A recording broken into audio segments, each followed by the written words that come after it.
আরে জীবন রে, এই হচ্ছে অবস্থা। সকালবেলা ঘুম থেকে উঠা হাঁটু পরিমাণ, ওই সবাই হাঁটু পরিমাণ হচ্ছে বরফ। এই বরফ ঠেলা কাজে যাইতে হইতেছে। অনেকটা কি পরিমাণ জোরে বাতাস আসতেছে। বাবারে, যেদিকে তাকাই শুধুমাত্র মনে হয় কোনো এক বরফের রাজ্যে আমি এক পথহারা পথিক। যেদিকে পাড়া দেই ওই জায়গায় পার ভিতরে ডাইবা যায়। এখনো অনবরত তুষার পড়তেছে। এই হচ্ছে বর্তমান অবস্থা।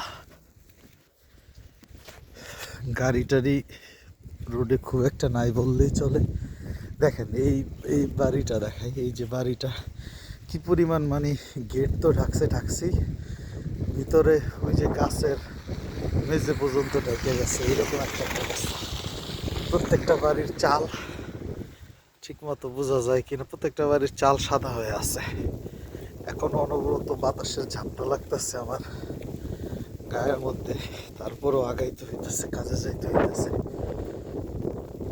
এই হচ্ছে বর্তমান অবস্থা। এই যে বাড়িগুলা যদি দেখাই, প্রত্যেকটা বাড়ির ছাদ বরফের আস্তরণের নিচে, এবং ঠান্ডা শীতল বাতাস, গাড়ি সমস্তটা হয়ে আছে। খুবই ভয়াবহ রকমের অবস্থা।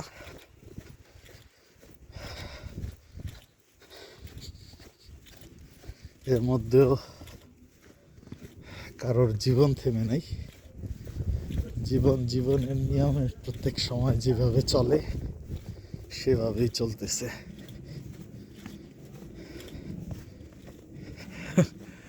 এক ফুটের বরফের আস্তরণ গাড়ির মধ্যে।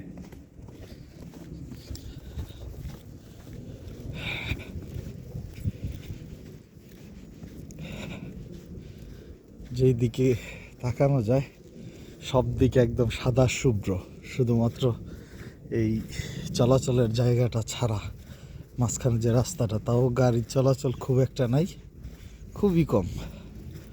দু একটা গাড়ি যাদের অতি প্রয়োজন ছাড়া কেউ গাড়ি নিয়ে বের হয় নাই। এই হচ্ছে অবস্থা।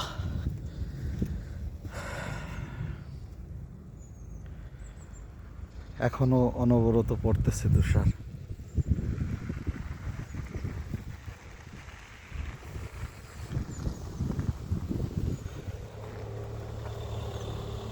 ওকে, ভালো থাকবেন সবাই। আল্লাহ হাফেজ।